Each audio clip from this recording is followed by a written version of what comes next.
Hey Harmonizers, in this video I'm going to do a session with King, but I've sped it up times 4 so that way you can see the whole session and kind of the complete exercises that I was doing with him, but not take 40 minutes because it was originally a 40-minute session, and then by speeding up by 4 times we're going to be able to do this in 10 minutes.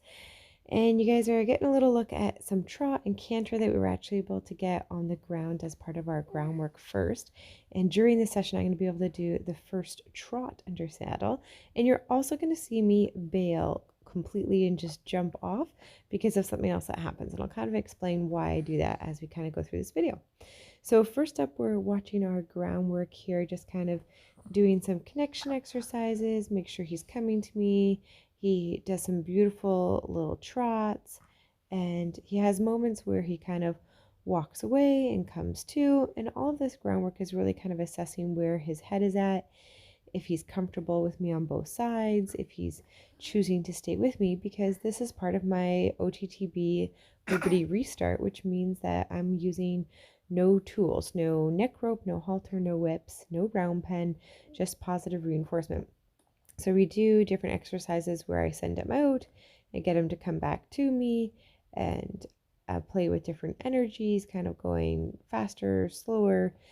And he's the type of horse that takes a fair bit of time to process. So some of those times you'll see him kind of stop and pause, and I have to stop and pause with him. He's definitely the kind of horse that if you rush him, he'll get stressed out, and he'll show that by getting nippy or getting kind of bargy.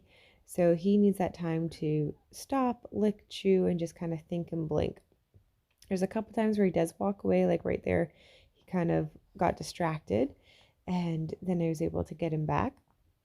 And we'll practice different exercises for getting him to stay with me. Here you can see I'm just rubbing on him, giving him some time to process. So when he was kind of walking away like that, if I think that he's feeling a little stressed out, then we'll just stop and we'll have a few moments together and let him have those licks and chews. You can see he's doing lots of yawning and blinking right now. So he really needed that time to just stop and process. Here doing a little bit of leading him, using a bit of a neck hold to guide him where I want to go. And he only gets the cookies if he's doing things that I'm asking him to do and things that I would like him to repeat. If he starts doing things that I didn't necessarily ask for, like leaving and coming back, but I didn't ask for that particular leave and come back, then he won't get the cookie from it. And that's one of the really nice things about using positive reinforcement is it's not about releasing pressure in the right moment, or you don't have to create pressure if the horse does something you don't want. It's just, okay, well, they don't get their cookie. They don't get the positive reinforcement. They don't get to hear you say yes and those types of things. So there's no real anxiety build up for the horse. And King's the type of horse that in the beginning on session 1, he was difficult to halter. He was stressed about being caught, very jumpy and flinchy.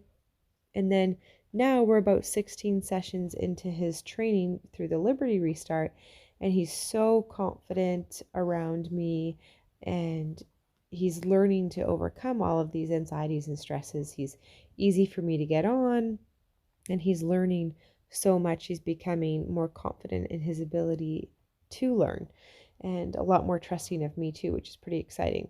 So here you can see I hopped on. I started with a little bit of a backup. Instead of going forward to start with, I decided to start with that backup.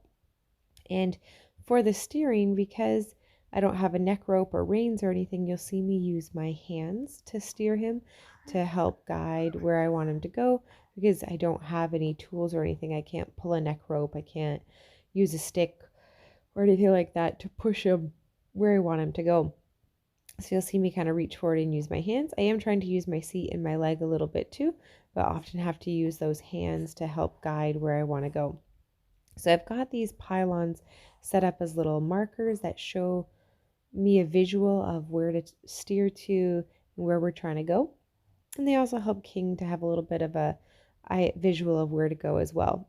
You can see while on his back, I do a fair bit of that pausing and resting as well. I want to make sure that I'm not overwhelming him on his back. So lots of pausing there, steering.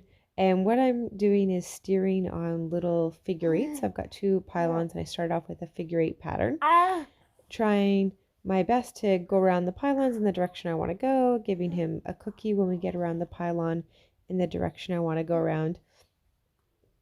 You can see he gets a couple cookies there. Whenever he does some really nice soft turns, I usually give him a longer pause or more cookies.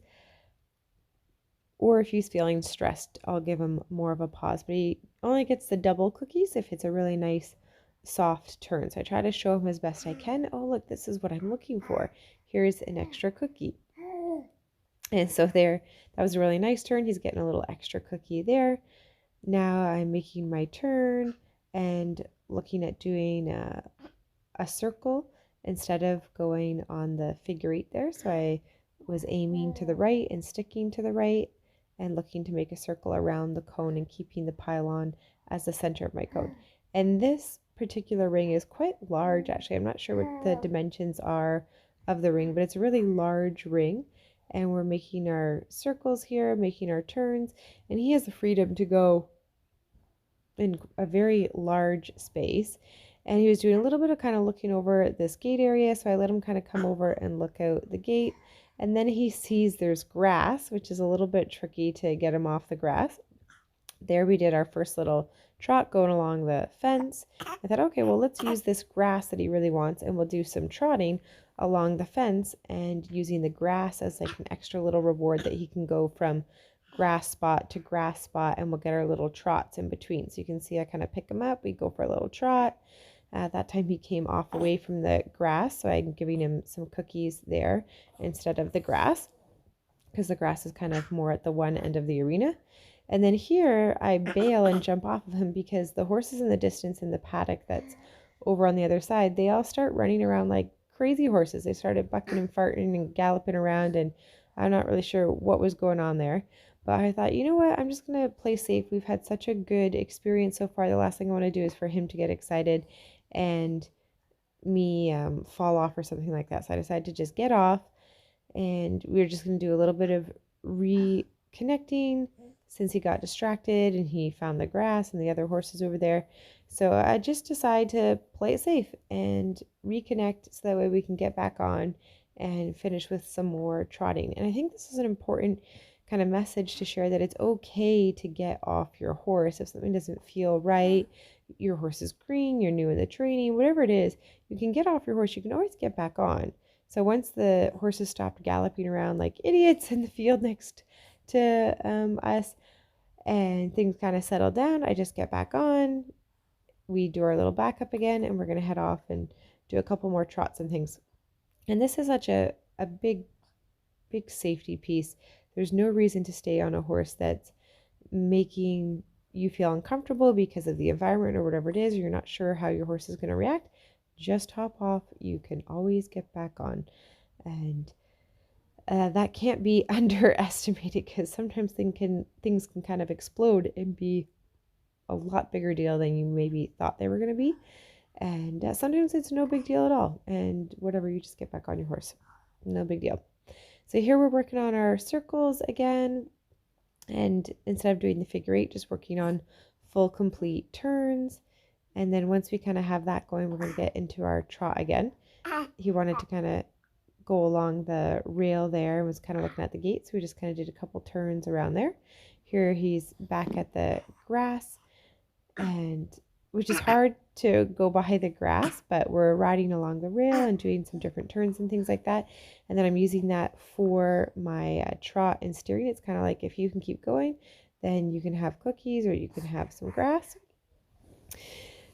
And then once we kind of get along there a little bit, I'm like, all right, let's do some turns off the grass and stay away from it and get our little trot circle. And once he did that trot circle that you guys just saw, I hop off, and then I take him over to the grass on purpose as a reward after I've hopped off.